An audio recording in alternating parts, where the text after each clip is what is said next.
A billionaire's dying wish was to see his lost wife. And then a miracle happened. Doctors say he has only weeks left to live, and all he wants is one last look at the woman he loved, the woman who vanished in a plane crash 10 years ago. But on a stormy night, when he's ready to say goodbye forever, a woman who looks exactly like her appears at his gate, younger, confused, and holding a secret she should never know. She says she came because of a letter he hasn't even written yet. His heart starts healing the moment she arrives. But if she really is his wife from the past, then the clock is ticking, because she's walking toward the same tragedy that took her life before. If you were given one last chance to save the person you love, even if it destroys everything you know, what would you do? Tell me in the comments where you're watching from right now, and if this story speaks to you, make sure you hit subscribe so you don't miss the next one. The fluorescent lights hummed softly overhead as Dylan Locke sat in the familiar leather chair of Dr. Samuel Hart's private office. His trembling fingers clutched the fresh scan results, the paper crinkling beneath his tight grip. The morning light filtering through the windows seemed as grey as his spirits, matching the overcast Monday that loomed outside. Dr. Hart leaned forward at his desk, his kind eyes filled with the weight of decades of friendship. He cleared his throat, choosing his words with careful precision. "Dylan, I wish I had better news." He gestured to the images displayed on the monitor between them. "The latest scans show significant deterioration. Your dilated cardiomyopathy has progressed much faster than we anticipated." Dylan's throat felt dry. "How long?" The words came out barely above a whisper. Dr. Hart removed his glasses, rubbing the bridge of his nose, a gesture Dylan had seen countless times over their 20-year friendship. 3 months, perhaps less. He paused, his professional demeanor cracking slightly. Without a dramatic turnaround, something beyond what modern medicine can provide. "I'm afraid that's all we can expect." Dylan nodded slowly, his face a mask of composure that betrayed none of the storm raging within. He'd suspected as much, had felt it in the growing weakness in his limbs, the constant fatigue that seemed to seep into his bones. "I appreciate your honesty, Sam. You've always been straight with me. We can adjust your medications, try to make you more comfortable," Dr. Hart offered, though they both knew it was little more than a token gesture. "But Dylan, you need to start putting your affairs in order." The words hung heavy in the air between them. Dylan's gaze drifted to the window, watching a pair of pigeons flutter past. "My affairs have been in order since Amelia disappeared," he said quietly. "Haven't had much else to do these past 10 years but prepare for the end." Dr. Hart's eyes softened at the mention of Amelia. He had known them both since college, had celebrated at their wedding, had watched their love story unfold, and then shatter with that fateful plane crash. "Dylan, It's all right, Sam." Dylan stood, straightening his tailored suit jacket with practiced precision. "We both knew this day was coming. The heart can only take so much grief before it gives out entirely." Outside the clinic, Dylan's chauffeur held the car door open, shielding him from a light drizzle that had begun to fall. As he sank into the plush leather back seat, Dylan watched the city blur past his window. Each building, each street corner held some memory of Amelia. Here was the cafe where they'd had their first date, there the park where he'd proposed, the boutique where she'd always bought her favorite perfume. The memories washed over him like waves, bittersweet and relentless. Amelia's laugh, the way her eyes crinkled at the corners when she smiled, how she'd dance in the kitchen while making breakfast. 10 years gone, yet the pain felt as fresh as yesterday. The plane crash had taken more than his wife. It had stolen his joy, his future, his very reason for living. The car pulled up to his mansion's circular driveway, where Evelyn Grant stood waiting.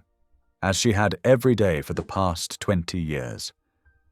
Her weathered face showed immediate concern as she took in his pallor. "Oh, Mr. Dillon," she said softly, helping him with his coat. "It wasn't good news, was it?" Dillon led her to the kitchen, her domain, where they'd shared countless conversations over cups of tea. He sat heavily at the marble island while she put the kettle on, their familiar routine a small comfort in the face of devastating news. 3 months, Evelyn," he said simply, watching her hands freeze momentarily over the tea canister. Maybe less. The kettle whistled, its sharp cry cutting through the heavy silence. Evelyn's hands shook slightly as she prepared the tea, adding honey the way she knew he liked it. When she turned to face him, her eyes were bright with unshed tears. "I'll be increasing my prayers for you," she said firmly, her voice wavering but determined. "The good Lord isn't finished with you yet, Mr. Dillon. I feel it in my bones." Dillon managed a small smile for her benefit. Evelyn had been more than a housekeeper. She'd been a mother figure, a friend, a constant source of strength through the darkest decade of his life. "Your faith has always been stronger than mine, Evelyn." "Then I'll have enough for both of us," she replied, reaching across the counter to squeeze his hand. "You just keep fighting." As evening settled over the mansion, Dillon retreated to his vast bedroom, where shadows stretched across the tastefully decorated space that had never felt like home without Emilia. He sat at his desk, pulling out the leather-bound journal he'd kept since the day she disappeared. Its pages were filled with 10 years of thoughts, prayers, and conversations with a wife who would never read them. Opening to a fresh page, Dillon began to write by the soft glow of his desk lamp. His pen moved slowly across the paper, each word carrying the weight of finality. "My dearest Emilia," he wrote, "today I learned that I'll be seeing you sooner than I expected. 3 months, the doctors say. I should be scared, but honestly, I'm tired of being here without you. My only regret, my only wish, is that I could see you one last time. Just once, to tell you all the things I never said, to hold you again, to make peace with everything we lost." He paused, watching a tear splash onto the paper, blurring the ink. "I miss you," he whispered to the empty room, his words barely disturbing the silence. "I've missed you every day for 10 years, and soon I won't have to miss you anymore." Dillon closed the journal gently, unaware that at that very moment, somewhere in the vast tapestry of time and space, the universe had heard his whispered plea. Unknown to him, the machinery of miracle had already been set in motion, preparing to answer the deepest wish of his dying heart. The weak morning sunlight filtered through the mansion's tall windows, casting pale ribbons across Dillon's bedspread. His phone buzzed incessantly on the nightstand, each notification bringing a fresh wave of dread. Somehow, the news of his condition had spread beyond Dr. Hart's office, and now his inbox was flooding with messages of sympathy and support. Dillon scrolled through the headlines with growing unease. Billionaire Dillon Locke's heartbreaking final wish. Real estate tycoon's last hope, to see lost love once more. Dillon Locke's terminal diagnosis sparks nationwide sympathy. The story had caught fire in philanthropic circles, where he'd once been known for his charitable work with Emilia. "Mr. Dillon?" Evelyn's gentle knock interrupted his thoughts. "The documentary team is here. They're setting up in the library." He sighed heavily, remembering the agreement he'd made last week to participate in a tribute video for an upcoming charity gala. The timing now felt almost cruel. "Tell them I'll be down in 15 minutes, Evelyn." In his closet, Dillon selected one of his perfectly tailored suits, navy blue, Emilia's favorite color. His hands shook slightly as he fastened the buttons, a reminder of his weakening condition. The man in the mirror looked tired, his dark hair touched with gray at the temples, his blue eyes carrying shadows that hadn't been there in photos from 10 years ago. The documentary team had transformed the library into a makeshift studio. Lights stood like sentries among the bookshelves, and cables snaked across the antique Persian rug.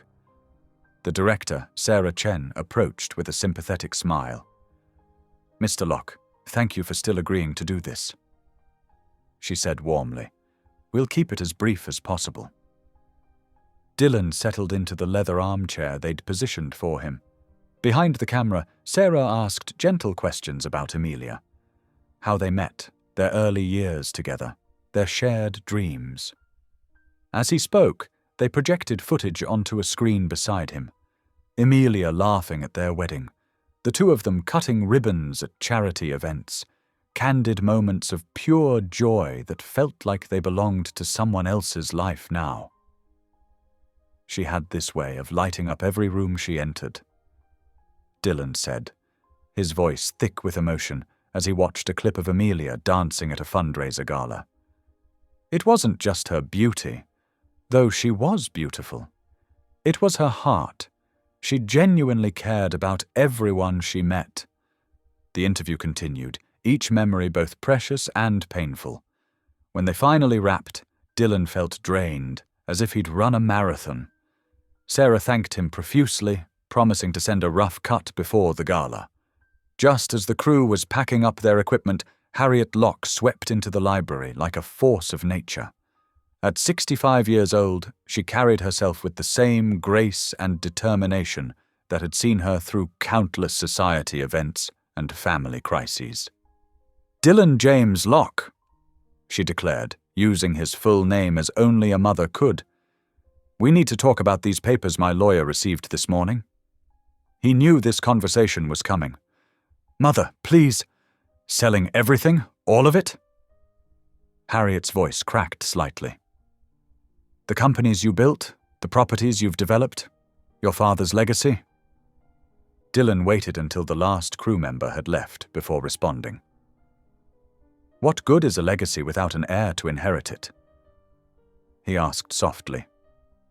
"I need to put my affairs in order. The foundations will ensure the money goes to good causes." "But you can't just give up." Harriet's carefully maintained composure crumbled. "There are experimental treatments, specialists we haven't consulted." "Mother." Dylan stood and took her trembling hands in his. "I've seen every specialist, tried every treatment. It's time to accept what's coming." Harriet pulled him into a fierce embrace, and for a moment he was a little boy again, safe in his mother's arms. "I can't lose you too," she whispered. "I know," he murmured into her silver-streaked hair. "I'm sorry." They talked for another hour, going over his plans, his wishes, the arrangements he'd already made. Harriet argued, pleaded, and finally accepted, though she never stopped giving him looks that said she wasn't done fighting for him. As evening approached, Dylan felt drawn to the small chapel behind the estate. The stone building had stood there for over a century, though it had been years since he'd attended a service. The path was overgrown now, autumn leaves crunching beneath his feet as he walked.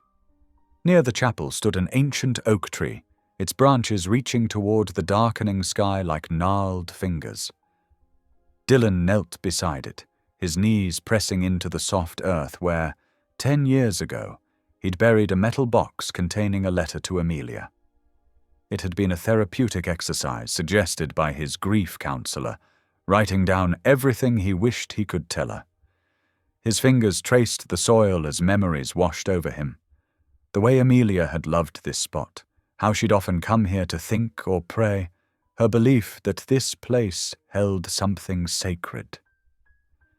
"I'll be seeing you soon," he whispered, a prayer and a promise mingled together. The first rumble of thunder rolled across the sky as Dylan made his way back to the mansion. The air felt different somehow, charged with an electricity that had nothing to do with the approaching storm. Wind whipped through the trees, carrying with it the scent of rain, and something else, something indefinable. the storm arrived without warning. What had started as distant thunder transformed into a tempest that shook the very foundations of Dylan's estate. Rain lashed against windows with savage intensity, while wind howled through the trees like a mournful choir. Lightning split the sky in brilliant flashes, briefly illuminating the darkness before plunging everything back into shadow. Dylan tossed restlessly in his bed, the storm matching his internal turmoil. The day's events, the documentary filming, his mother's visit, his quiet moment at the chapel, had left him emotionally drained. Yet sleep remained elusive as thunder crashed overhead. At exactly 2 o'clock in the morning, urgent knocking jolted him fully awake. Evelyn burst into his room without waiting for a response, her normally composed face pale with worry. "Dylan, come quickly!" She clutched her robe tightly around herself, breathing heavily. "There's someone. I saw someone collapse just outside the gates." He sat up, instantly alert. "What, in this weather?" "I couldn't sleep because of the storm," Evelyn explained rapidly.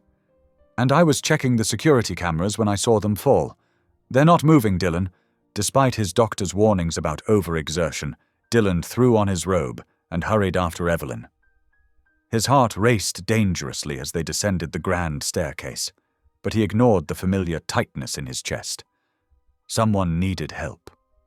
The moment they opened the heavy front doors, the storm's fury hit them full force. Rain drove sideways, soaking them instantly. Lightning flashed, illuminating the long driveway leading to the ornate iron gates. "There!" Evelyn pointed, her voice nearly lost in the wind. Through the downpour, Dylan could make out a crumpled form on the gravel. Together, they fought their way through the tempest, their feet splashing through growing puddles. The security lights cast an eerie glow over the scene as they reached the gates. A young woman lay motionless on the wet gravel, her clothes plastered to her body by the rain. Her dark hair spread out like a fan around her head, and angry scrapes marked her exposed skin where she had fallen. "Help me get her inside," Dylan commanded, pushing aside his own physical limitations. Together with Evelyn, they carefully lifted the unconscious woman. She was frighteningly cold to the touch, her skin pale in the harsh security lights. The journey back to the house seemed endless as they struggled against the wind and rain. Finally, they made it inside, water pooling beneath them on the marble floor of the entrance hall. "The sofa in the library," Dylan directed, knowing it was closest. "And bring some blankets, she's freezing." They gently laid her on the expensive leather sofa, and Evelyn hurried to fetch blankets from the nearby linen closet. Dylan knelt beside the woman, checking her pulse, weak but steady. In the warm light of the library, he could see she was young, perhaps in her late 20s. Evelyn returned with an armful of blankets, and together they wrapped the mysterious visitor in layers of soft warmth. As they worked, the woman stirred slightly, her eyelids fluttering. Dylan leaned closer, wanting to check if she was fully regaining consciousness, and the world seemed to stop spinning. His heart, already strained, nearly seized in his chest. The woman's features, now visible as she began to wake, were hauntingly familiar. The delicate curve of her cheekbones, the shape of her lips, even the small scar near her left eyebrow. They were Amelia's features, exactly as he remembered them from 10 years ago. It was impossible. It had to be impossible. Yet here was his wife's face, unchanged by time, belonging to a woman who looked exactly as Amelia had when she disappeared. The woman's eyes opened fully, revealing the same warm brown he'd dreamed about for a decade. Her lips parted, and when she spoke, her voice, though weak, was Amelia's voice, carrying the same gentle tone that had filled his heart for so many years. "Where am I?" she asked softly, confusion evident in her expression. Dylan staggered backward, gripping the edge of a nearby armchair for support. His mind refused to process what he was seeing. This woman couldn't be Amelia, Amelia would be 38 now, like him. This woman was clearly younger, as if plucked directly from his memories of 10 years past. "Evelyn," he managed to choke out, his voice rough with emotion. "Would you please make some tea?" He needed a moment alone, needed to gather his thoughts before they scattered completely. Evelyn hesitated, clearly concerned about leaving him in this state, but nodded and hurried towards the kitchen. The sound of her footsteps faded, leaving Dylan alone with this impossible apparition from his past. The woman's eyes had been roaming the room, taking in the familiar library with its floor-to-ceiling bookshelves and warm wooden panels. Now, her gaze settled directly on Dylan, and the confusion in her expression cleared, replaced by something else: recognition. She pushed herself up slightly on the sofa, the blankets falling away from her shoulders. Despite her obvious weakness, her eyes remained fixed on his face with an intensity that made his breath catch. "Dylan," she whispered, and his name on her lips sent shockwaves through his entire body. Then she spoke words that made the world tilt on its axis. "I came because of your letter, the one you buried by the chapel." Dylan's legs gave out, and he sank into the armchair, his heart thundering dangerously in his chest. The letter, his private goodbye to Amelia, sealed in a metal box and buried beneath the oak tree, had been his secret. No one else knew about it. No one could know about it. Yet here she was, speaking of it as if she had read it yesterday, wearing his wife's face from 10 years ago, looking at him with eyes that held both love and concern. Dylan couldn't breathe, couldn't think, couldn't process the impossible reality before him. The storm continued to rage outside, but in the library time seemed to stand still as Dylan stared at the woman who couldn't exist, who knew things she couldn't know, who wore his lost love's face like she had been born with it. The sound of Evelyn's approaching footsteps with the tea tray barely registered as his world tilted on its axis, reality bending around this impossible moment. Morning sunlight streamed through the tall windows of Dylan's study, casting long golden rectangles across the Persian carpet.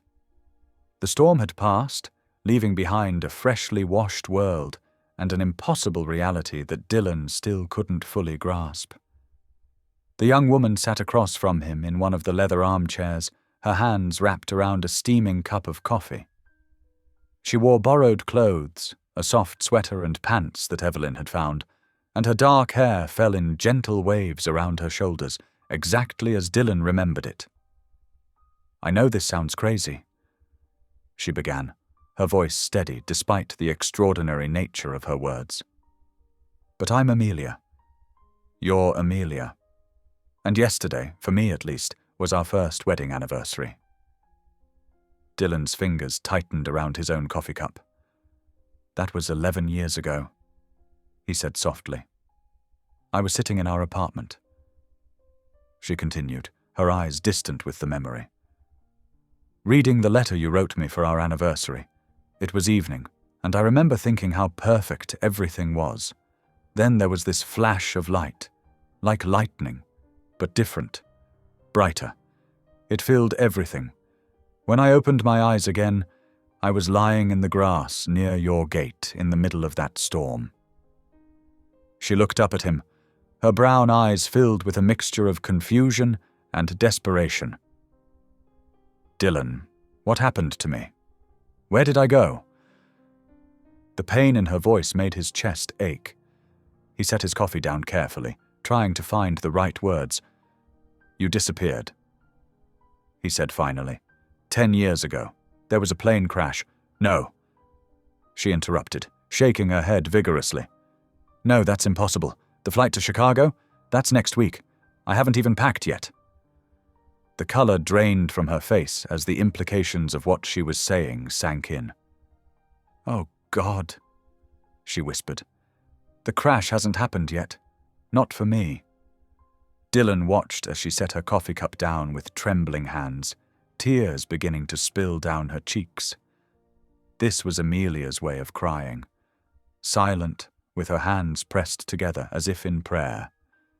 The familiarity of the gesture hit him like a physical blow. "I need to be sure," he said gently. "I'm going to call Dr. Hart. He's been my doctor for years now, and he knew you, knows you. Will you let him examine you?" She nodded, wiping her eyes with the back of her hand. "Of course, I understand." An hour later, Dr. Samuel Hart stood in Dylan's study, his medical bag open on the desk as he completed his examination. Dylan watched as his old friend checked Amelia's pupils, blood pressure, and reflexes with professional thoroughness. "No signs of head trauma," Dr. Hart murmured, making notes on his pad. "Vitals are normal. Memory and cognitive function appear completely intact." He looked at Amelia directly. "Can you tell me the last thing you remember before finding yourself here?" "I was reading Dylan's anniversary letter," she said. "It was 7:15 in the evening on April 12th, 2013. I remember because I'd just checked the clock, thinking about starting dinner." Dr. Hart's pen paused on the paper. That had been the exact date, 10 years ago, when everything had changed. He glanced at Dylan, who nodded imperceptibly. "And you have no memory of the intervening years?" Dr. Hart asked carefully. "Because they haven't happened for me yet." Amelia replied, her voice smaller but certain. "I know how this sounds, but I'm telling the truth." Dr. Hart closed his medical bag slowly. "There's no medical explanation for this," he said, his typically confident voice tinged with wonder. "She shows no signs of delusion or confusion. Her memories are clear and consistent. And physically," he trailed off, shaking his head, "she matches all medical records from 10 years ago, exactly." After Dr. Hart left, Evelyn showed Amelia to one of the guest rooms to rest. Dylan stood in the doorway, watching as she settled onto the bed, exhaustion finally overtaking her. Within minutes, she was asleep, her face peaceful and young and achingly familiar. He couldn't stop staring at her. Every detail was perfect. The small freckle near her temple, the way her left hand curled slightly when she slept, the soft sound of her breathing. This wasn't just someone who looked like Amelia. This was Amelia herself, preserved exactly as she had been on that last normal day before everything fell apart. Dylan's hand moved unconsciously to his chest, where the constant ache of his failing heart had been his constant companion for months. Something felt different. The irregular flutter that had become so familiar was steadier now, more rhythmic. For the first time in longer than he could remember, his heartbeat felt normal. He stood there, one hand pressed to his chest, feeling the steady thrum beneath his fingers as he watched the impossible miracle sleeping before him. His Amelia, young and whole and somehow here, while his heart beat out a stronger rhythm than it had in months. The first rays of sunlight were just beginning to peek through Dylan's bedroom windows when his eyes opened. For a moment, he lay still, waiting for the familiar heaviness in his chest, the struggle to take a deep breath that had become his constant morning companion. But something was different. He sat up slowly, pressed his hand to his chest, and took an experimental deep breath. The air filled his lungs easily, without the usual strain. Even more surprising was the energy coursing through his body, a vitality he hadn't experienced in years. "This is impossible," he whispered to himself, swinging his legs over the side of the bed. His muscles felt stronger, more responsive. The chronic fatigue that had plagued him was noticeably diminished. As he made his way downstairs, voices drifted up from the kitchen, Evelyn's warm, maternal tone, and another voice that made his heart skip. Amelia. So it hadn't been a dream after all. He paused in the kitchen doorway, taking in the scene before him. Amelia sat at the breakfast counter, her eyes wide with wonder, as Evelyn demonstrated how to use a smartphone. Her long dark hair was pulled back in a simple ponytail, wearing borrowed clothes that were slightly too big for her. "And you're saying everyone has one of these now?" Amelia asked, carefully touching the screen. "Even children?" "Especially children," Evelyn chuckled, then looked up to see Dylan. "Good morning. You're up early?" Amelia turned, and her face lit up with a smile that hit Dylan like a physical force. "Dylan, good morning. Evelyn's been showing me all these amazing things. Did you know phones can take pictures now? And they're instant." He couldn't help but smile at her enthusiasm. "A lot has changed in 10 years," he said, accepting the cup of coffee Evelyn handed him. "How did you sleep?" "Like a rock," Amelia replied. "Though it's strange being in a guest room instead of our bedroom. I keep forgetting." She trailed off, her expression clouding slightly. The doorbell rang, and Evelyn hurried to answer it. Moments later, Dr. Hart strode into the kitchen, medical bag in hand. "Dylan, you're already up and about? That's unusual for this time of day." "I feel different," Dylan admitted. "Stronger." Dr. Hart's eyebrows rose. "Let's take a look, shall we?" "Good morning, Amelia," he added, still clearly amazed by her presence.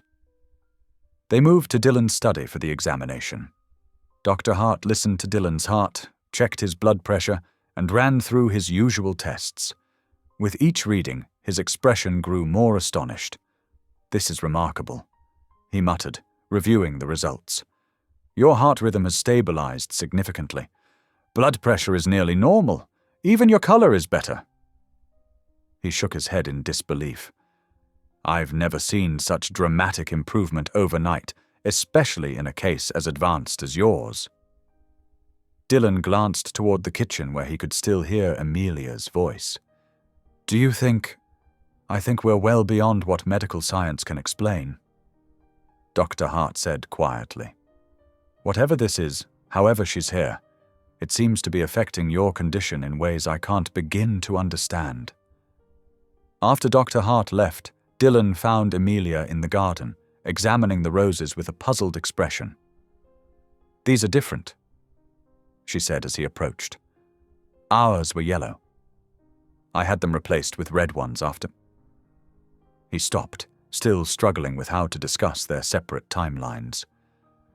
"Would you walk with me? There's so much I need to tell you." They walked slowly along the garden path, past the fountain and toward the old chapel.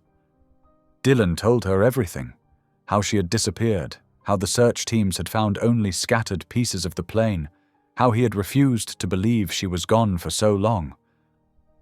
"I wrote you letters," he said softly. "Hundreds of them, sometimes about important things, sometimes about nothing at all, just whatever I needed to tell you that day." Amelia's hand found his, squeezing gently. "The letter I was reading, the one from our first anniversary. You buried it here?" "Under the oak tree. I couldn't bear to have it in the house anymore, but I couldn't throw it away either." They reached the chapel, and Amelia touched the rough bark of the oak tree. "Dylan," she said, her voice trembling slightly. "I need to tell you something. In my time, where I came from, I'm supposed to fly to Chicago next week, for that job interview at the art gallery." Dylan felt his newly steady heart stutter. "That's the flight," he whispered. "The one that kills me," she finished. Her eyes met his, filled with fear and determination. "I think I know why I'm here, Dylan, why this is happening now. You have to help me prevent it." The setting sun painted the chapel in shades of gold and shadow as Dylan processed her words. The miracle of her presence, his improving health. It wasn't random. She had been sent here now for a purpose.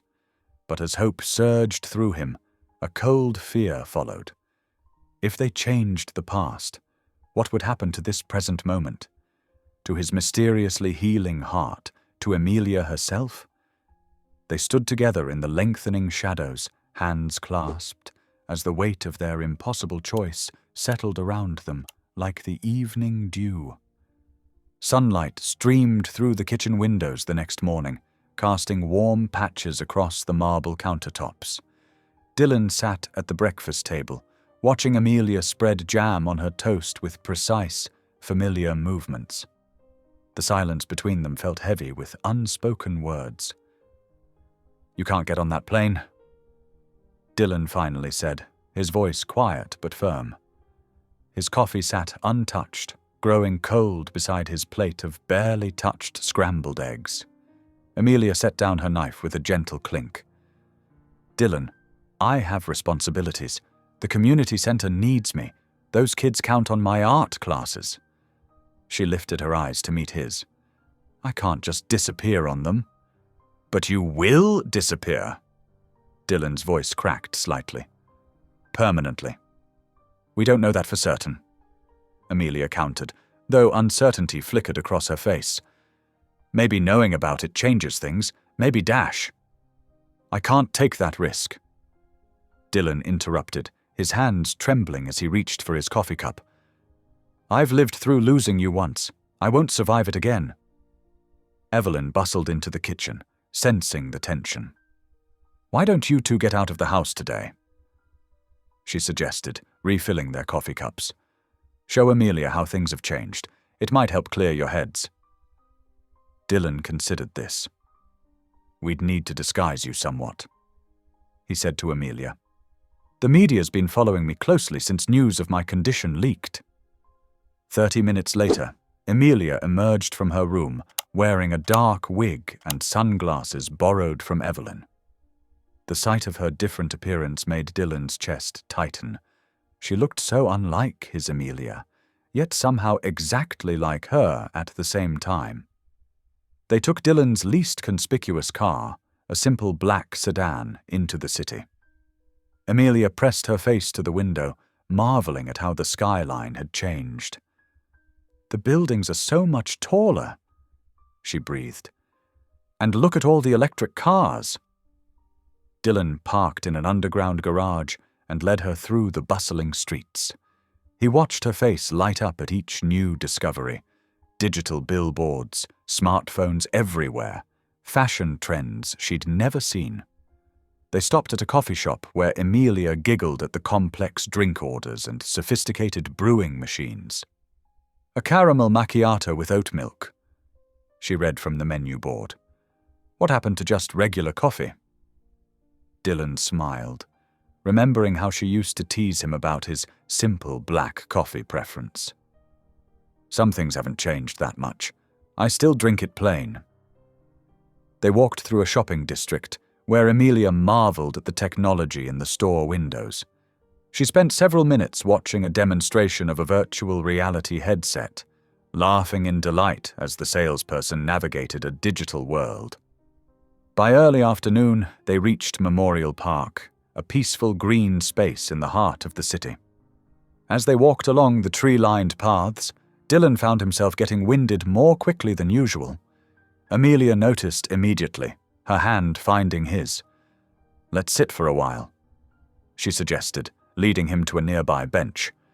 "You're pushing yourself too hard." "I'm fine," Dylan protested, but sat down anyway, trying to catch his breath. Amelia shook her head, a familiar exasperated expression crossing her face. "You never could admit when you needed to rest.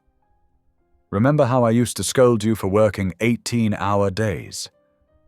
20-hour days sometimes, Dylan admitted.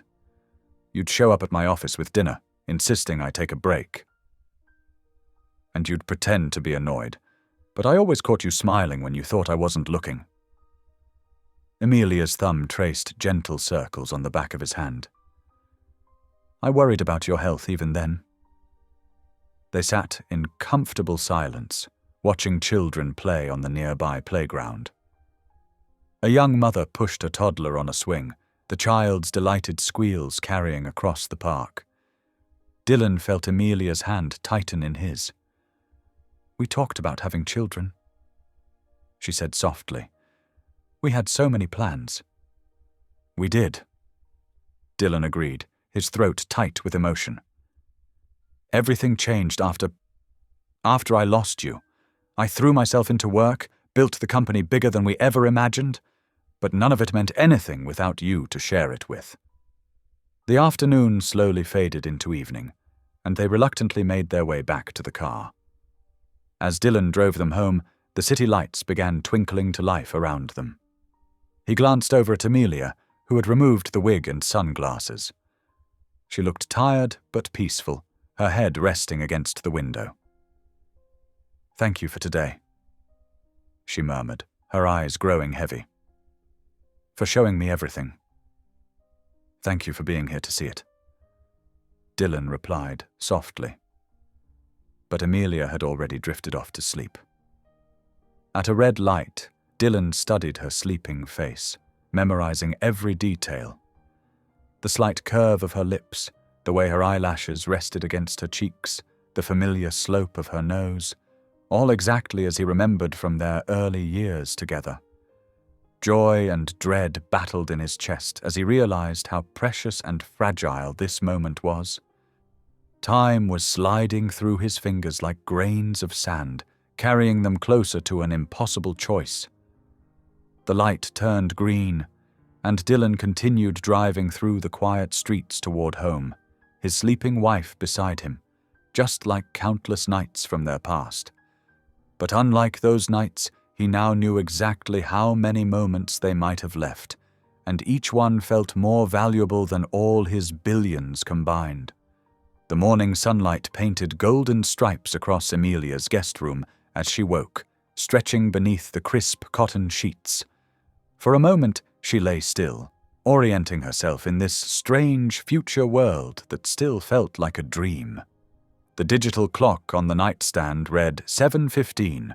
Even the numbers looked different here, sleek and modern. Quietly padding downstairs in borrowed slippers, Amelia found her way to the kitchen. It was larger than she remembered, updated with gleaming stainless steel appliances, but the layout remained familiar enough.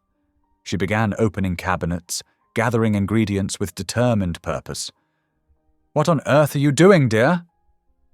Evelyn's voice came from the doorway, tinged with surprise and amusement. "Making breakfast," Amelia replied, already measuring flour into a bowl. "My mother's pancake recipe, the one I used to make every Sunday. Do you still keep vanilla extract in that top cabinet?" Evelyn moved to help, shaking her head with a fond smile. "Third shelf on the right now. But you don't need to cook. You're our guest." "I'm family," Amelia corrected gently. "And I've missed this kitchen." Soon, the warm scent of vanilla and butter filled the air. Evelyn watched in amazement as Amelia worked with practiced ease, humming softly while she mixed batter and heated the griddle. When Dylan appeared in the doorway, still in his robe, he stopped short at the familiar scene. "Is that—" he started, his voice thick with emotion. "Your favorite breakfast?" Amelia finished, flipping a perfectly golden pancake. With fresh blueberries, just like always. They ate together in the sunny breakfast nook, laughter floating through the usually quiet mansion as Amelia shared stories about learning to cook from her mother. Dylan couldn't take his eyes off her, watching as she gestured animatedly, syrup bottle in hand. After breakfast, Dylan suggested they look through old photos.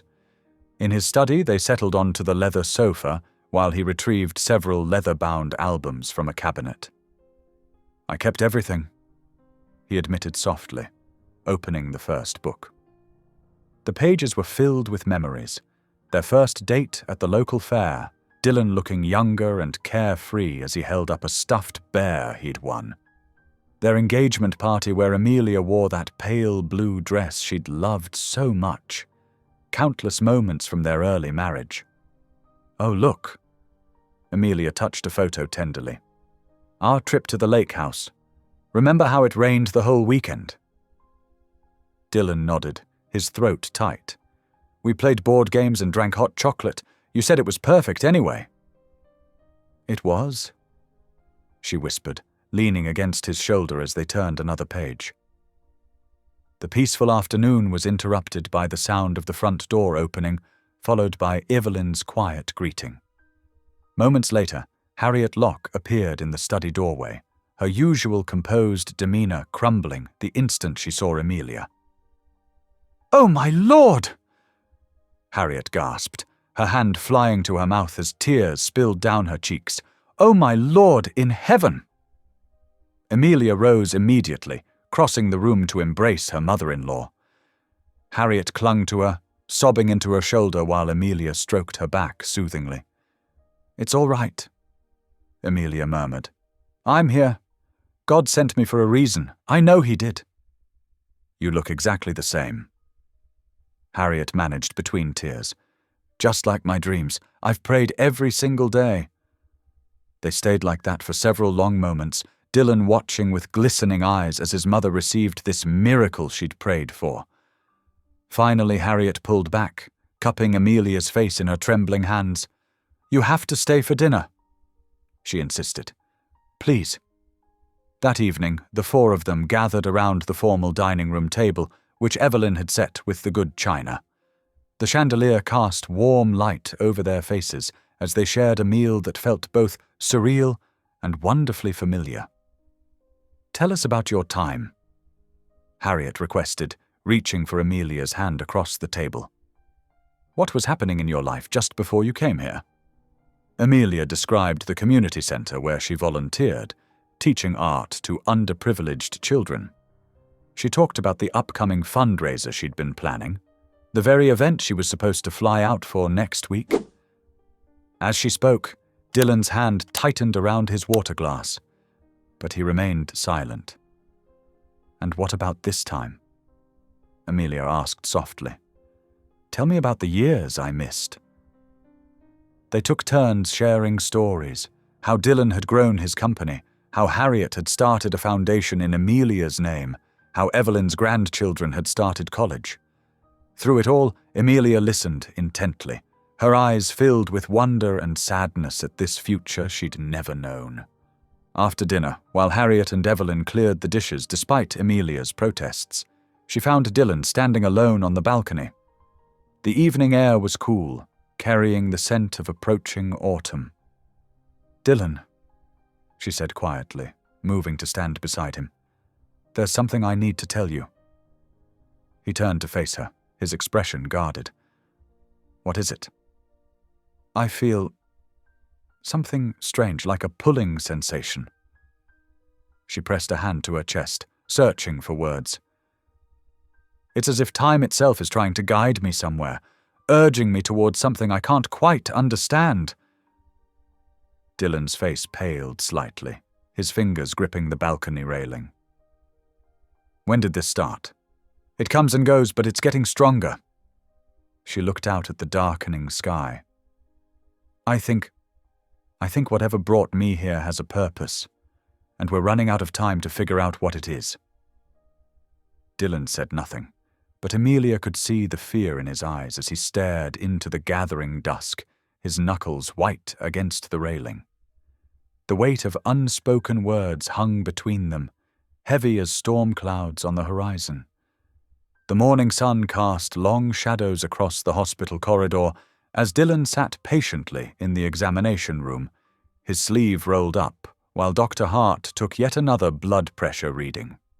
The steady beep of medical equipment filled the silence. "This is remarkable," Dr. Hart muttered, checking the numbers for the third time. "Your blood pressure has normalized completely. Heart rate steady at 68 beats per minute." He removed the cuff and made notes in Dylan's chart, his brow furrowed in concentration. "What does it mean, Samuel?" Dylan asked quietly. Dr. Hart sat back in his chair, removing his glasses to polish them thoughtfully. "Honestly, I've never seen anything like this. Your ejection fraction has improved by 20% in less than a week. The arrhythmia that's plagued you for years has virtually disappeared." He leaned forward, fixing Dylan with an intense stare. "In medical terms, we'd call this a spontaneous recovery. But given the timing— Given Amelia's arrival, you mean? Yes. Dr. Hart replaced his glasses, his expression troubled. I'm a man of science, Dylan. I deal in facts, in measurable data. But what's happening to you defies medical explanation. Dylan smiled faintly.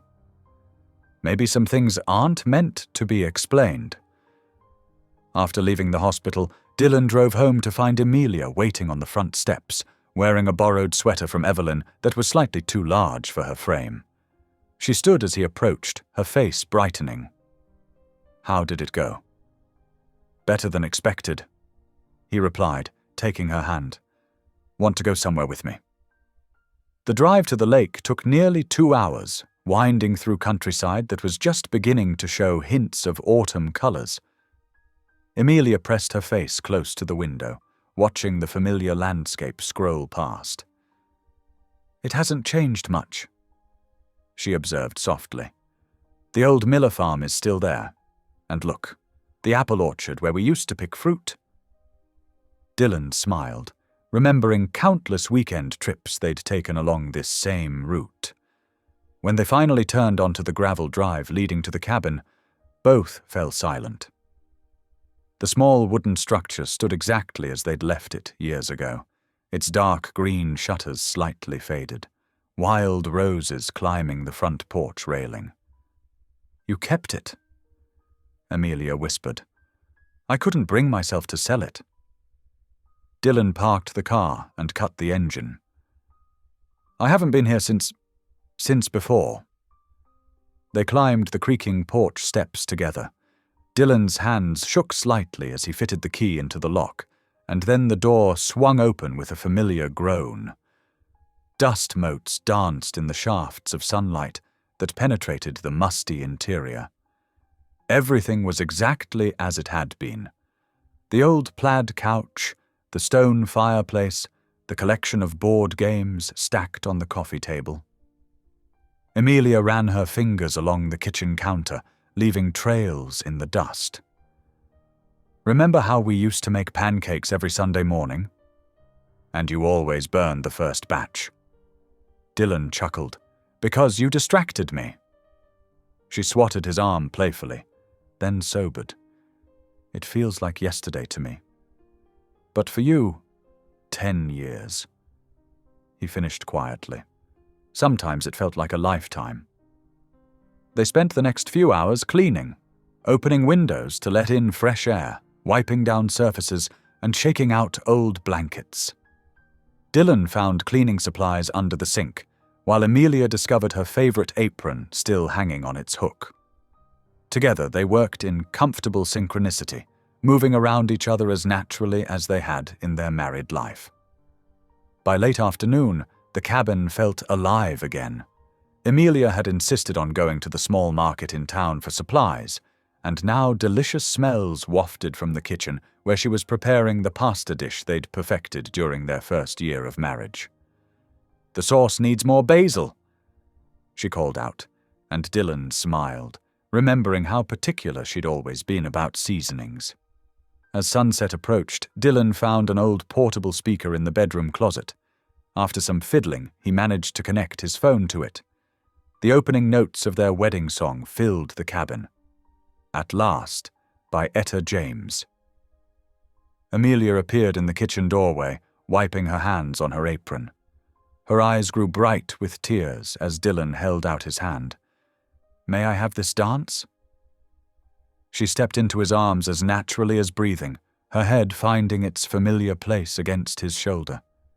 They swayed slowly in the fading light, dust motes swirling around them like golden snow. I'm scared, Dylan, she whispered after several moments. Of what? Of what happens next. Her fingers tightened on his shoulder. I feel it getting stronger every day, that pull, like time itself is trying to draw me back. But how can I go back now, knowing what I know, knowing that flight will— She couldn't finish the sentence. Dylan held her closer, his heart aching. Maybe that's why you're here, to change things. But what if changing things means losing this? She pulled back slightly to look up at him. What if I have to choose between staying in a future that isn't mine or returning to die? The music continued playing softly as Dylan struggled to find words. I don't know, he finally admitted. But I do know that having you here, even for these few days, has been more than I ever dared hope for. They danced until the song ended, holding each other in the growing darkness. Finally, Amelia stepped back, wiping her eyes. The pasta will get cold, she said with a watery smile. They ate by candlelight, sharing memories of other meals in this same kitchen, other evenings spent watching the sunset over the lake. But beneath their conversation ran an undercurrent of urgency, of time slipping away like sand through their fingers. The drive home that night was quiet, both lost in their own thoughts. Amelia dozed in the passenger seat while Dylan navigated the dark roads, stealing glances at her peaceful face. He could feel his heart beating steady and strong in his chest, a heart that seemed to know she was there, that responded to her presence like a flower turning toward the sun. When they pulled into the mansion's circular drive, neither made a move to get out of the car immediately. The weight of their limited time together hung heavy in the air between them, unspoken but undeniable. Finally, Amelia reached over and squeezed his hand. Thank you for today, she whispered, for giving me back a piece of our past. Dylan turned his hand over to lace his fingers through hers, holding on to this moment for as long as he could. The morning sun painted golden streaks across Dylan's bedroom ceiling as he lay awake, planning the day ahead. His heart felt stronger than it had in years, and with that strength came an overwhelming desire to make every moment count. He wanted to give Amelia a day filled with the simple joys they once shared, before time and tragedy tore them apart. By 7:30 he was already downstairs coordinating with Evelyn, who packed a picnic basket with all of Amelia's favorites: crusty French bread, sharp cheddar cheese, fresh strawberries, and the chocolate chip cookies she always loved. As she worked, Evelyn hummed softly, her eyes bright with unshed tears of joy at seeing the spark of life return to Dylan's face. The gardens should be perfect this time of year, Dylan said, checking his phone for the weather forecast. I've arranged for private access. No tourists, no guides, just us. She'll love that. Evelyn smiled, wrapping the cookies carefully. That girl always did prefer quiet moments to grand gestures. When Amelia appeared in the kitchen doorway, sleep still clinging to her eyes, Dylan's breath caught in his throat. She wore a simple sundress she'd borrowed from Evelyn's niece, her hair falling in loose waves around her shoulders. Even after all these years, she still had the power to make his heart skip a beat. Good morning, she said, accepting the coffee mug Dylan offered. Why do you both look so suspicious? Can't a man surprise his wife? Dylan asked, then caught himself. But Amelia just smiled, a slight blush coloring her cheeks. What kind of surprise? The botanical gardens were even more beautiful than Dylan remembered. As they walked beneath towering oak trees and past carefully tended flower beds, Amelia's face glowed with delight. She stopped to examine every new bloom, exclaiming over the colors and scents. Oh, Dylan, look at these roses. She bent to inhale their fragrance. They remind me of our wedding bouquet. White roses with pink tips. Dylan remembered. You said they represented how love grows and changes over time.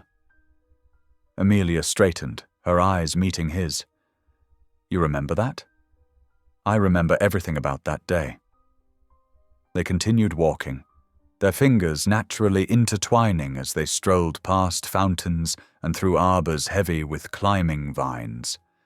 The morning air was sweet with the scent of jasmine, and somewhere nearby a mockingbird sang. At noon, Dylan led her to a secluded spot beneath a weeping willow tree. its graceful branches creating a natural curtain around them. He spread out the picnic blanket while Amelia explored the small pond nearby, watching koi fish swim lazy circles in the clear water. "This feels like a dream," she said softly, settling beside him on the blanket. "A beautiful dream I never want to wake up from." Dylan began unpacking the basket, arranging the food between them. Maybe it's not a dream. Maybe it's destiny. "Do you believe in destiny?" Amelia asked, accepting a piece of cheese. Dylan considered the question carefully. "I believe in faith," he said finally. "And I believe that sometimes, when we need it most, God gives us miracles we don't deserve. Like this." She gestured between them. "Whatever this is, exactly like this." They ate slowly, savoring both the food and the conversation. Amelia told him about her work at the community center in her timeline, her eyes lighting up as she described the children she helped.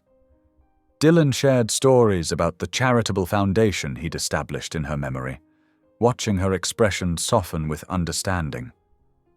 As afternoon shadows lengthened, they packed up the remains of their picnic and drove to the lake cabin again. Dylan built a fire in the stone fireplace while Amelia made tea in the kitchen, humming the same tune Evelyn had hummed that morning. The flames cast dancing shadows on the walls as they settled on the couch, mugs warming their hands. Amelia curled her feet beneath her, looking more relaxed than she had since appearing at his gate. "Dylan," she said softly, "I need to tell you something." He turned to face her, his heart quickening at the serious note in her voice. "Being here, spending these days with you, I'm falling in love with you all over again." She gave a quiet laugh. "Which sounds ridiculous because in my timeline we're already married. But this you, the man you've become, I'm falling in love with him too." Dylan set his mug down carefully, his hands trembling slightly. "Amelia, there's something I need to tell you too. Something I've been afraid to say." She reached for his hand, holding it steady between both of hers. "Tell me." "In my timeline." He had to pause, gathering courage. "In my timeline, you didn't just disappear in that crash. You died. They found the wreckage 3 days later, in the mountains. There were no survivors." Amelia's hands tightened on his as she drew in a sharp breath. "Your death shattered me," Dylan continued, his voice rough with emotion. "I lost myself for years. Everything I've built since then, the foundation, the charitable works, it was all just trying to give meaning to a life without you in it." Tears spilled down Amelia's cheeks as she listened, her body trembling. When he finished, she didn't speak for several long moments, processing the weight of his words. "Thank you," she finally whispered, "for trusting me with the truth." She moved closer, wrapping her arms around him, and Dylan held her as if she might disappear at any moment. They stayed that way for a long time, the fire crackling softly beside them, neither wanting to break the spell of the moment. Gradually, their breathing slowed and synchronized. The tension eased from their bodies as exhaustion crept in. Amelia's head grew heavy against Dylan's shoulder, and his own eyes began to close. The last thing Dylan saw before sleep claimed him was their joined hands resting between them, illuminated by the dying firelight. In that moment, he felt more at peace than he had in 10 years. The fire burned lower and lower, orange embers glowing in the darkness like fallen stars. Outside, a gentle rain began to fall, its soft patter a lullaby that deepened their slumber. Together they slept, two souls bound by love across time itself, while the night wrapped around them like a protective blanket. The first hints of dawn painted the sky in delicate strokes of pink and gold, filtering through the cabin's windows. Amelia stirred from her position on the couch, carefully untangling herself from Dylan's embrace. Her muscles protested after sleeping in such an awkward position, but she barely noticed the discomfort. Her attention was fixed entirely on Dylan's sleeping face. In sleep, the years seemed to fall away from him. The worry lines that had etched themselves around his eyes softened, and his breathing came steady and deep. Amelia's heart ached as she studied him, truly seeing for the first time the weight of the decade he'd carried without her. His confession from the night before echoed in her mind, not just missing, but gone, dead. The knowledge sat heavy in her chest, making it hard to breathe. She reached out, her fingers hovering just above his cheek, but not quite touching, afraid to wake him. The morning light caught the silver threading through his hair at the temples, physical proof of the years that separated them. Years she had never lived, years that had nearly broken him. "I'm so sorry," she whispered, her voice barely a breath. "I never meant to cause you so much pain." The quiet ticking of the old wall clock seemed to grow louder, each second a reminder of time slipping away. Amelia knew, with a certainty that went bone deep, that she couldn't stay. The children at her community center were waiting for her in her own time, families depending on the programs she'd built, lives she'd promised to help change. Moving with careful silence, she found a notepad and pen in the kitchen drawer. Tears blurred her vision as she wrote, having to start over twice before the words came out clear enough to read, "My dearest Dylan, I must go back. My people need me. If this miracle was meant to happen, God will protect us both. All my love, Amelia." She placed the note on the bedside table, then returned to the couch. Dylan hadn't stirred, his face still peaceful in sleep. Amelia leaned down and pressed the lightest of kisses to his forehead. "Thank you for showing me our future," she murmured. "Even the painful parts. I'll carry it with me always." With one last look at his sleeping form, Amelia slipped out of the cabin into the misty morning air. Her heart felt like it was being torn in two, but her steps were steady as she walked away. Minutes later, Dylan's eyes fluttered open. Something felt wrong before he was even fully awake, an absence where warmth should be. His hand reached out, finding empty space where Amelia had been. "Amelia?" His voice was rough with sleep as he sat up, scanning the room. The cabin's main room stood silent and still, no sign of movement in the kitchen beyond. Dylan got to his feet, ignoring the familiar tightness in his chest as anxiety began to build. "Amelia!" he called again, louder this time. Nothing. He checked the bathroom first, then the bedroom, his movements becoming more frantic with each empty space he found. The note on the bedside table caught his eye, and he snatched it up with trembling hands. As he read the few short lines, his breath came in sharp, painful gasps. "No, no, no," he muttered, crumpling the paper in his fist as he rushed outside. The morning air was cool and damp, mist still clinging to the ground around the cabin. "Amelia!" His shout echoed across the lake's surface, startling a pair of ducks into flight. Dylan ran down to the water's edge, scanning the shoreline in both directions. No footprints marked the muddy bank, no figure walked along the worn paths. Desperation driving him, he plunged into the surrounding woods. Branches whipped at his face as he pushed through the undergrowth, calling her name until his voice grew hoarse. The trees seemed to mock him, every shadow taking her shape for a heartbeat before revealing itself as nothing more than leaves and light. Time lost meaning as he searched. The sun climbed higher in the sky, burning away the morning mist, but Dylan barely noticed.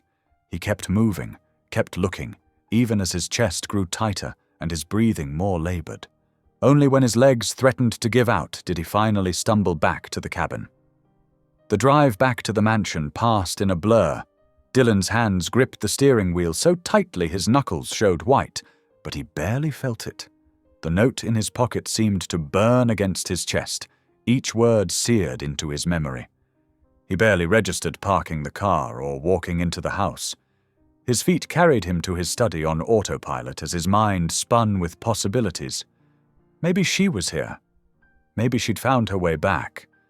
Maybe the reality of her absence hit him like a physical blow. His chest constricted violently, pain radiating down his left arm. The room tilted sideways as his knees buckled. Dylan was unconscious before he hit the floor, Amelia's note still clutched in his hand. The last thing he heard was Evelyn's horrified gasp from the doorway, followed by the sound of running feet and her voice calling his name in panic. The study fell silent, except for the gentle ticking of the grandfather clock in the corner, counting out seconds that suddenly seemed terribly precious and terribly finite. The steady beep of medical monitors slowly filtered through the fog in Dylan's mind. His eyelids felt impossibly heavy as he struggled to open them, wincing at the harsh fluorescent lights overhead. Everything hurt, his chest most of all, a deep, grinding ache that made each breath a conscious effort. "Easy now," came Dr. Hart's familiar voice from somewhere to his left. "Take it slow, Dylan." Dylan blinked several times, bringing the room into focus. He was in a private hospital suite, machines surrounding his bed like silent sentinels. Dr. Hart stood nearby, checking readings with a carefully neutral expression that didn't quite hide his concern. "What happened?" Dylan's voice came out as barely more than a whisper. "Your heart nearly failed completely," Dr. Hart explained gently. "The emotional shock combined with your condition, it was too much strain. If Evelyn hadn't found you when she did—" He left the sentence unfinished, but his meaning was clear. Dylan closed his eyes again, memories flooding back. Amelia's note, the desperate search, the crushing realization she was gone. His chest tightened painfully at the thought of her. "Samuel," he managed. Was there any sign?" Before Dr. Hart could answer, the door burst open. Harriet rushed in, her face pale and drawn. She held her phone in a white-knuckled grip. "Dylan!" She hurried to his bedside, reaching for his hand. Then she noticed his expression and hesitated. "Oh, sweetheart, have you heard?" "Heard what?" The monitors betrayed his rising heart rate with quickening beeps. Harriet's eyes filled with tears. "The flight. The one Amelia was supposed to take. It's crashed, just like before." The world seemed to tilt sideways. Dylan heard Dr. Hart saying something sharp about keeping him calm, but the words were distant, meaningless. "Survivors." The word felt like glass in his throat. His mother's silence was answer enough, but she forced herself to speak. "Initial reports say they haven't found any. They're still searching, but—" A sound escaped Dylan's throat, something between a sob and a scream. The monitor's steady beeping turned erratic as his heart rate spiked dangerously. "Mrs. Locke, you need to step out," Dr. Hart ordered, moving quickly to adjust Dylan's medication. "Dylan, listen to me. You need to try to stay calm." But calm was impossible. She was gone. Again. He'd had her back, had been given a miracle, a chance to save her, and he'd failed. The universe had cruelly let him relive losing her, this time with the added weight of knowing exactly what was coming and still being powerless to stop it. Hours crawled by in a haze of medication and grief. Nurses came and went. Dr. Hart checked on him regularly. Harriet tried to talk to him, but Dylan couldn't bear to respond. He lay there, staring at nothing, occasionally whispering Amelia's name like a prayer. As evening settled over the hospital, exhaustion finally pulled him toward uneasy sleep. In the space between waking and dreams, Amelia's face appeared before him, more vivid than any memory. "Hold on," Dream Amelia whispered, reaching for him with familiar gentleness. "Please hold on, Dylan." He tried to reach back, to catch her hand, to keep her with him this time. But darkness was pulling him under, deeper and deeper. Suddenly, the darkness exploded into chaos. Alarms shrieked through the hospital room. Medical staff poured in, their voices urgent but professional. "Code Blue! No pulse! Beginning compressions! Get him to surgery, now!" Dylan was only dimly aware of being rushed through bright corridors, of glimpsing his mother's terrified face as they passed her in the hall. The last thing he heard before consciousness slipped away entirely was Dr. Hart's voice, tight with determination. "Don't you dare give up now, Dylan. Not after everything." Then even that faded away, leaving only darkness and the fading echo of Amelia's plea. Hold on. The operating room doors burst open as the team rushed Dylan's gurney inside. Overhead lights blazed to life, reflecting off steel instruments as nurses and doctors moved with practiced efficiency to save the life of a man whose heart seemed determined to follow his love into oblivion. The operating room hummed with urgent activity as Dr. Samuel Hart stood over Dylan's still form, his surgical mask hiding the grim set of his mouth. Monitors beeped rapidly, their rhythms irregular and concerning. "Blood pressure dropping," called out one of the nurses, her voice steady despite the tension filling the room. "Push 1 milligram of epinephrine," Dr. Hart ordered, his hands moving with practiced precision. "We're not losing him. Not today." The surgical team worked in synchronized motion, years of training evident in every movement. Outside the operating room's sealed doors, the clock ticked relentlessly forward as they fought to stabilize Dylan's failing heart. In the waiting area, Harriet Locke sat rigid in an uncomfortable chair, her fingers wrapped around a worn prayer book. Beside her, Evelyn Grant kept a silent vigil, her weathered hands clasped tightly in her lap. The two women had barely spoken since Dylan was rushed into surgery, both too consumed by fear to find words. "Please, Lord," Harriet whispered, her voice barely audible. "Don't take my son. Not like this." Evelyn reached over and squeezed Harriet's hand. "He's strong," she said softly, "and he has something to live for now."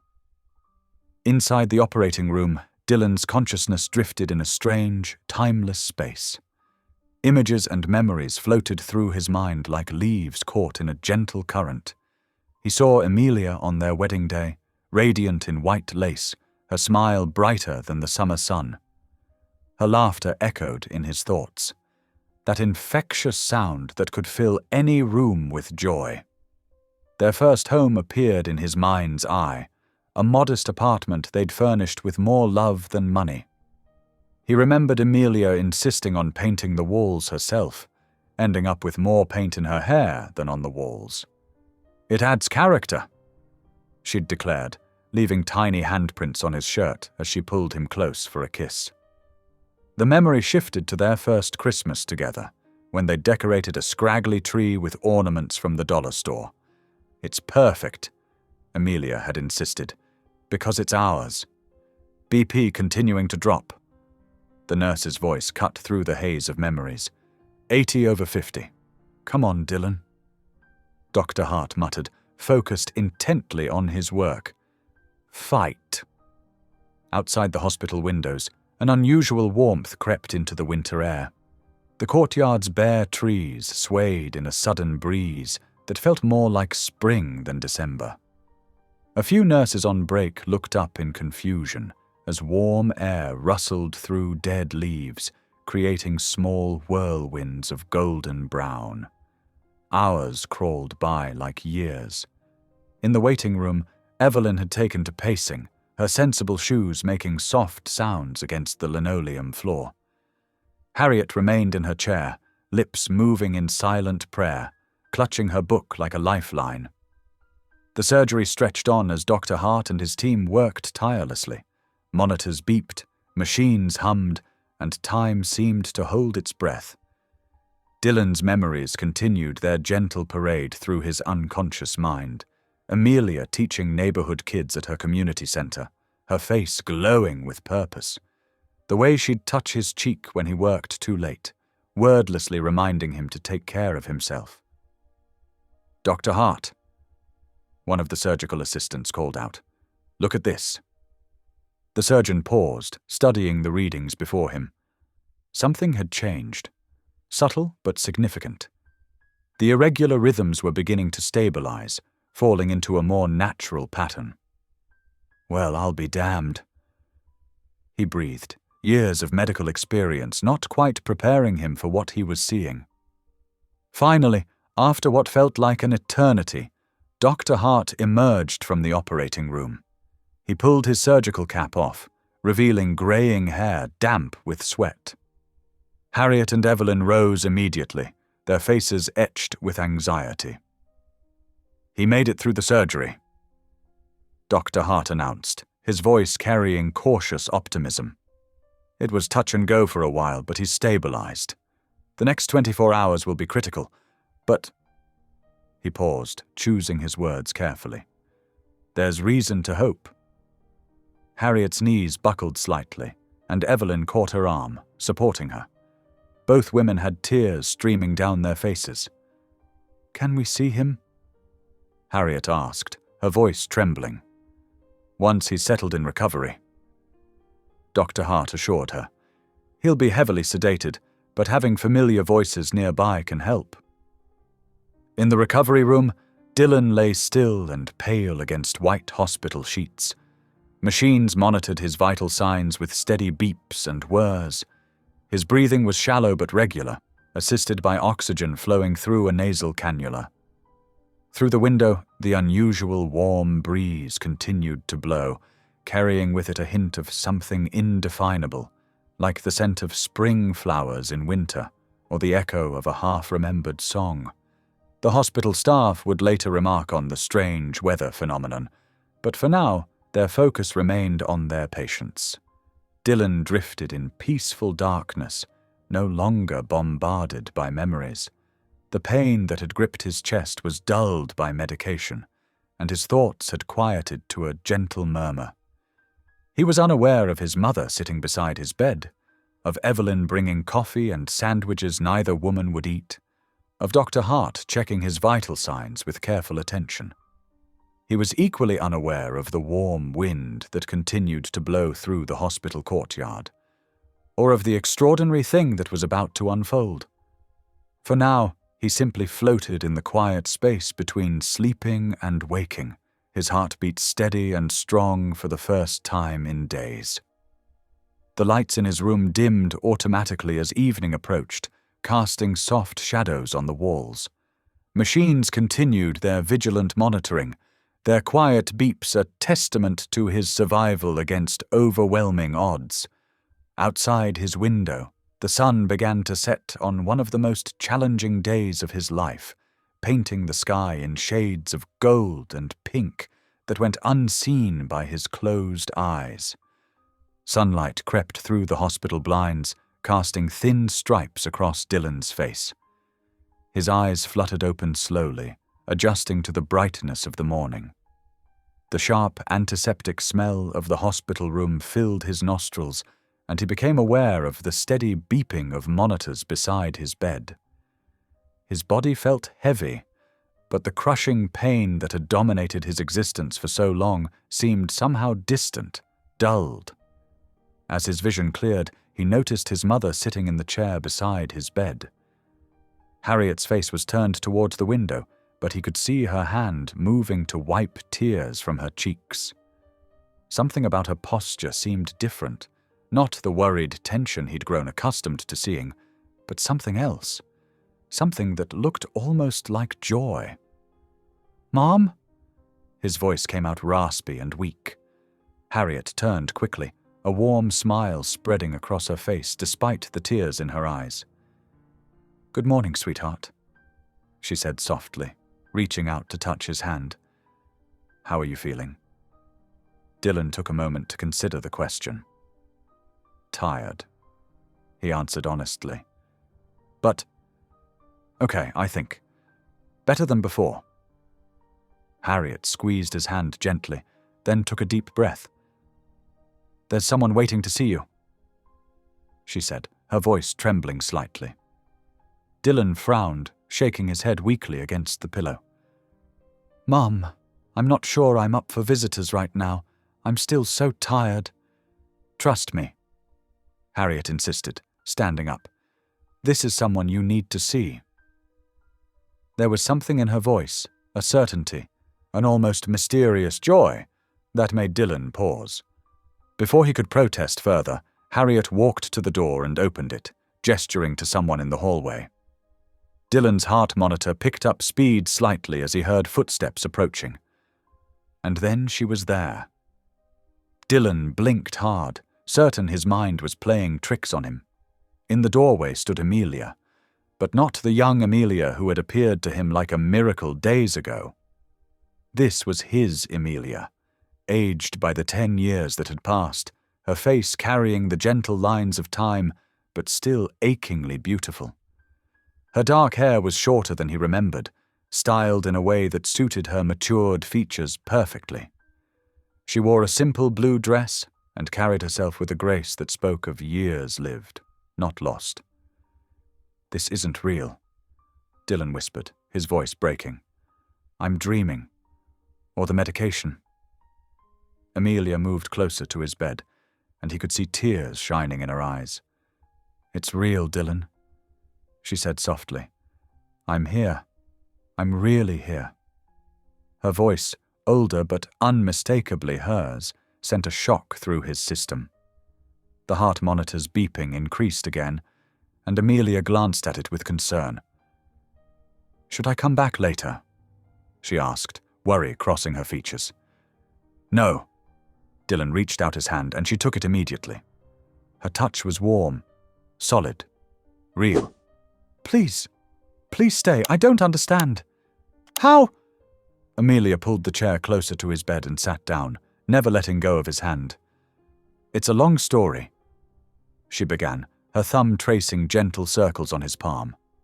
"I did board that plane 10 years ago. I was in my assigned seat, but just before takeoff, I felt this overwhelming urge, like a force inside me insisting I needed to move."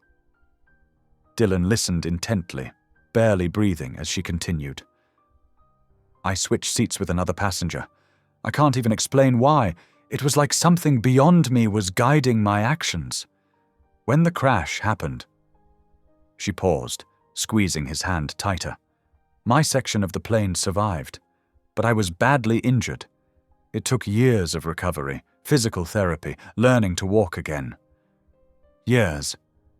Dylan's voice cracked. "But why didn't you? I tried to find you," Amelia said earnestly, tears now falling freely down her cheeks.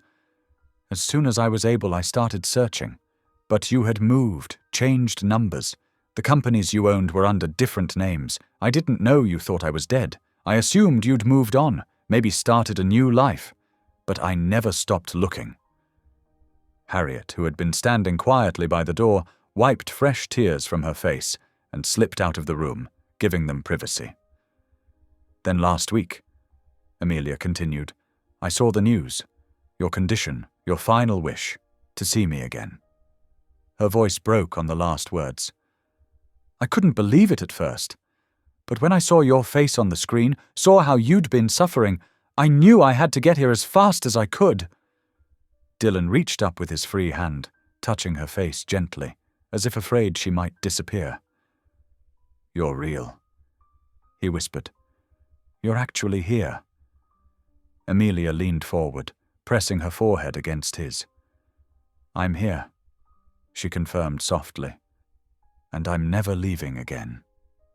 They held each other then, Dylan's arms wrapping around her despite his weakness, Amelia careful not to disturb any of the medical equipment as she embraced him. Their tears mingled as they clung to each other, 10 years of separation dissolving in the warmth of their reunion. The morning sun continued to stream through the window, warming them both as they held each other, neither willing to let go. The steady beeping of the heart monitor had settled into a strong, regular rhythm, as if Dylan's heart, like his soul, had finally found its way home. The days that followed seemed to blur together in a gentle haze of healing and reconnection. Dylan's hospital room became a sanctuary of sorts, filled with soft conversation and tentative joy as he and Amelia began bridging the decade that had separated them. Dr. Hart could hardly contain his amazement during his daily rounds. "Your recovery is nothing short of remarkable," he said one morning, studying Dylan's latest test results. "Your heart function has improved beyond our most optimistic projections." Amelia never left Dylan's side, sleeping in the uncomfortable hospital chair despite the nurse's protests. She'd only step out briefly to freshen up or grab coffee from the cafeteria, always hurrying back as if afraid he might disappear while she was gone. During quiet afternoons, while sunlight painted warm patterns on the hospital room walls, Amelia shared her story. "After the crash," she explained, running her fingers gently along Dylan's arm, "I spent 2 years in intensive rehabilitation. The impact had shattered both my legs, and the doctors weren't sure I'd ever walk normally again." Dylan listened intently, his heart aching for everything she'd endured alone. "But you proved them wrong," he said softly. A small smile touched her lips. "I did. Every day I'd push myself harder, thinking about getting back to you. When I was finally discharged, I started searching." Her voice caught slightly. "But you'd already moved from our old house. The company had different ownership. No one seemed to know where you'd gone." "I couldn't stay there," Dylan admitted. "Everything reminded me of you. I thought I'd lost you forever." Amelia squeezed his hand. "I never stopped looking. I hired private investigators, followed every lead. For years, I felt like I was chasing a ghost, but something inside me kept insisting you were out there, that we'd find each other again." One evening, as the setting sun painted the sky in shades of pink and gold outside his window, Dylan shared his own miracle story. "Something extraordinary happened just before you found me," he began carefully, watching her reaction. "A younger version of you appeared at my estate." Instead of disbelief, Amelia's eyes filled with quiet understanding. "Tell me everything," she whispered. Dylan described the storm, finding young Amelia at his gates, the precious days they'd spent together, and her eventual return to the past. "She wasn't a ghost or a hallucination," he said. "She was real. You were real, brought forward in time somehow to save both of us." "I've always felt my survival wasn't just luck," Amelia said thoughtfully. "That overwhelming urge to change seats, it was like something bigger than me was at work. Divine intervention, maybe. She came because of a letter I'd buried by the chapel," Dylan explained. "A letter to you, written on our first anniversary. Somehow it reached across time and brought her, you, to me when I needed it most." Amelia's eyes grew distant, remembering. "That letter. I found it, you know. After the crash, during my recovery, I went back to our old house. The new owners let me visit the chapel, and I found the metal box." Her voice softened. "Reading those words gave me strength to keep fighting, to keep searching." Days turned into weeks, and Dylan's strength returned steadily. The medical staff began talking about discharge plans, amazed by his progress. Every day brought new victories, longer walks down the hospital corridors, better test results, stronger heartbeats. One particularly beautiful evening, as they sat together watching the sunset, Amelia broached the subject of their future. "We have so much to rebuild," she said, her fingers intertwined with his. "But I feel like we've been given a second chance that most people only dream of." Dylan turned to look at her, taking in every detail of her face, the familiar features he'd loved for so long, now carrying the gentle marks of time and experience. "We'll rebuild everything," he promised, "together this time." "I never lost faith that we'd find each other again," Amelia admitted.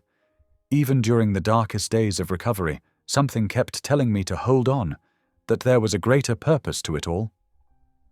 Dylan nodded, understanding completely. The younger you, she saved us both. She was the miracle that rewrote our fate. Finally, after 3 weeks in the hospital, Dr. Hart signed Dylan's discharge papers. "Your recovery has been nothing short of miraculous," he said, shaking his head in amazement. "Whatever guardian angel you have, they've certainly been working overtime." Dylan and Amelia shared a knowing look, both thinking of the extraordinary events that had brought them to this moment. With Amelia's steady support, Dylan took his first steps out of the hospital. The autumn air was crisp and clean, carrying the scent of fallen leaves and new beginnings. Sunlight warmed their faces as they paused just outside the entrance, taking in the moment together. "Ready to go home?" Amelia asked softly, her arm linked through his. Dylan looked at her. His miracle, his love returned against all odds, and felt his heart beat strong and sure in his chest. "I already am home," he replied, "right here with you." The autumn breeze carried golden leaves across the driveway as Dylan's car pulled up to the mansion. Amelia helped him from the passenger seat, her touch gentle but sure. The grand double doors swung open before they reached them, revealing Evelyn and Harriet waiting with tearful smiles. "Welcome home," Evelyn called out, her voice wavering with emotion. She rushed forward to embrace them both, careful not to squeeze too tightly given Dylan's condition. Harriet followed close behind, wrapping her arms around Dylan and Amelia. "The house hasn't felt right without you both here," she said softly. The foyer sparkled with fresh flowers and sunlight streaming through the windows. Evelyn had spent days preparing for their return, making sure everything was perfect. The musty stillness that had pervaded the mansion for so many years had been swept away, replaced by warmth and life. "We've prepared your old room, Amelia," Evelyn said, leading them inside. "Everything's fresh and ready just the way you like it." Amelia's eyes filled with tears as she took in the familiar surroundings. "It's like coming home after a very long journey," she whispered, squeezing Dylan's hand. Over the next few days, the mansion transformed. Rooms that had been closed off for years were opened and aired out. Amelia's presence brought light to every corner, her laughter echoing through halls that had been too quiet for too long. One morning, as they shared breakfast in the sunny kitchen, Dylan watched Amelia chatting with Evelyn about recipes and household matters. It felt so natural, as if the 10 years of separation had never happened. Yet the depth of their appreciation for these simple moments was profound, shaped by their long absence from each other's lives.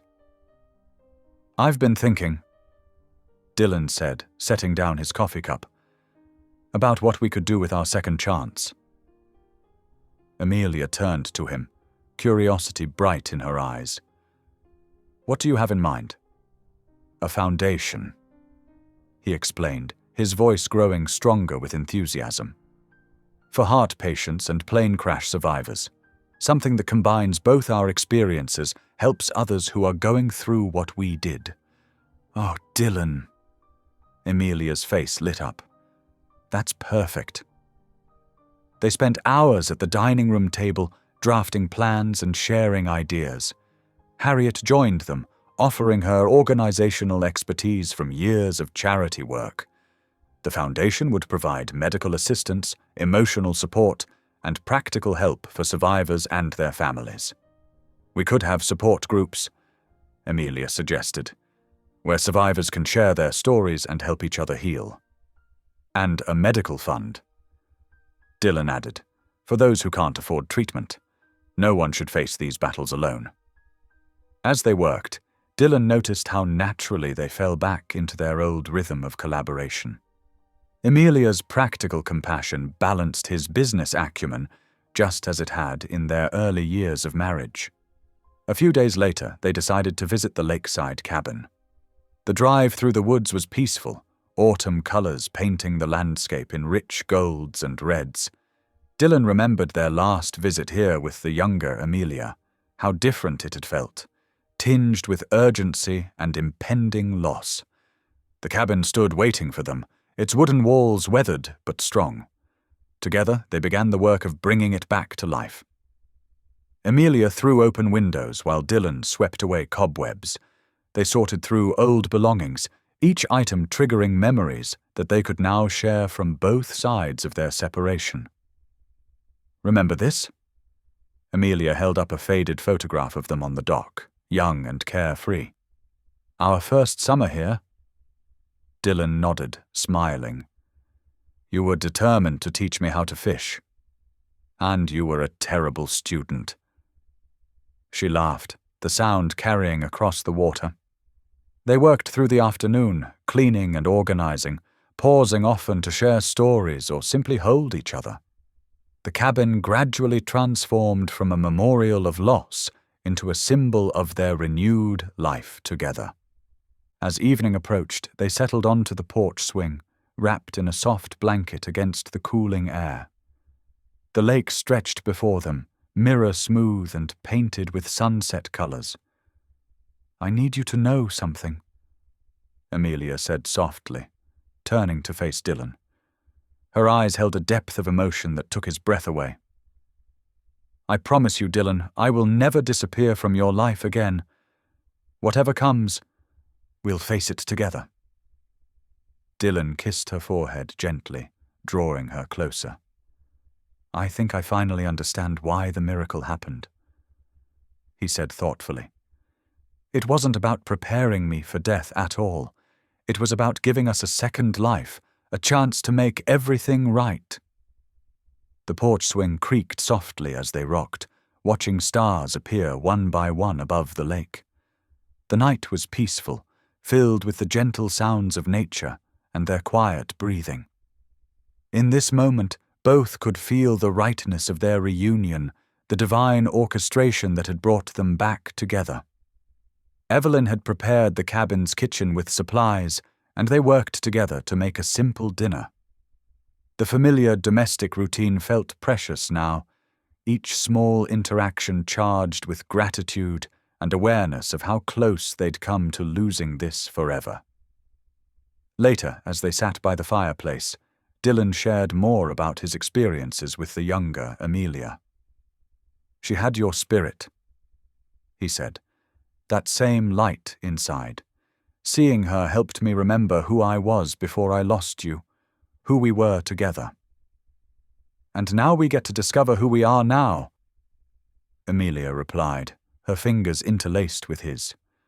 "Older, maybe wiser, but still us at heart." The fire crackled softly, casting warm light across their faces as they discussed plans for the foundation. Their shared experiences had given them unique insight into what others might need in similar situations. They knew the importance of both practical support and emotional understanding.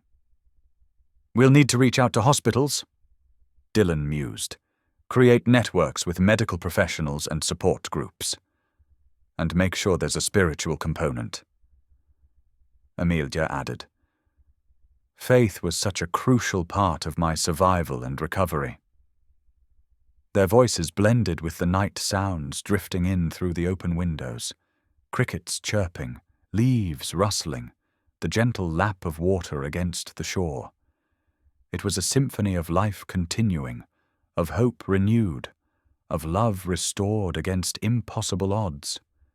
The late afternoon sun cast a golden glow over Dylan's estate garden, transforming it into an enchanted sanctuary.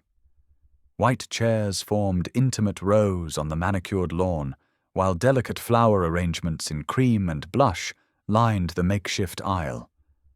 An elegant white arch, draped with cascading roses and ivy, stood waiting beneath the ancient oak tree where Dylan had once buried his letter to Amelia. Dr. Samuel Hart adjusted his tie as he took his seat in the front row, still marveling at the medical miracle of Dylan's recovery. Beside him, Evelyn Grant dabbed at her eyes with an embroidered handkerchief, her weathered face radiating joy. Harriet Locke sat proudly on the other side, her silver hair caught in the late sunshine, hands clasped in quiet thanksgiving. The small gathering of their closest friends created an atmosphere of intimate celebration. Soft classical music drifted through the air as the guests settled into their seats, their quiet conversations filled with wonder at the journey that had led to this moment. Dylan stood beneath the arch, his heart strong and steady in his chest.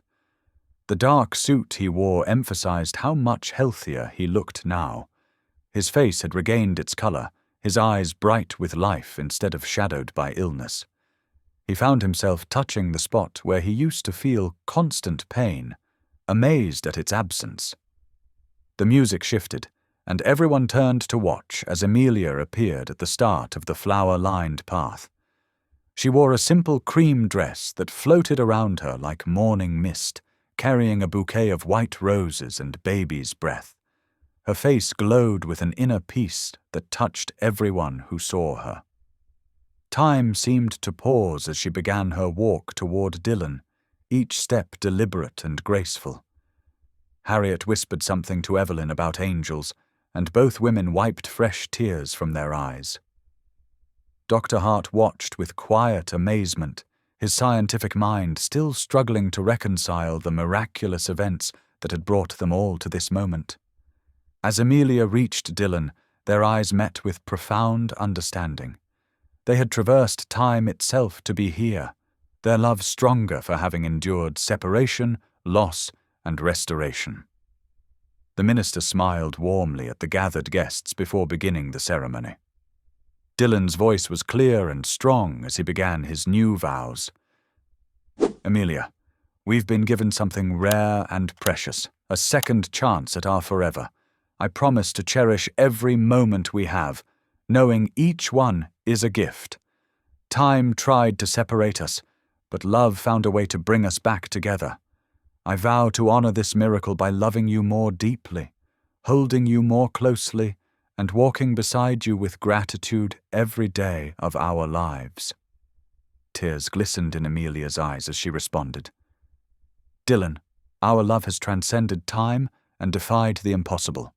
I vow to be your partner through whatever future awaits us, to face each day with the joy of being reunited, and to never take for granted the precious gift of our second chance. You are my miracle, my home, and my heart's true north.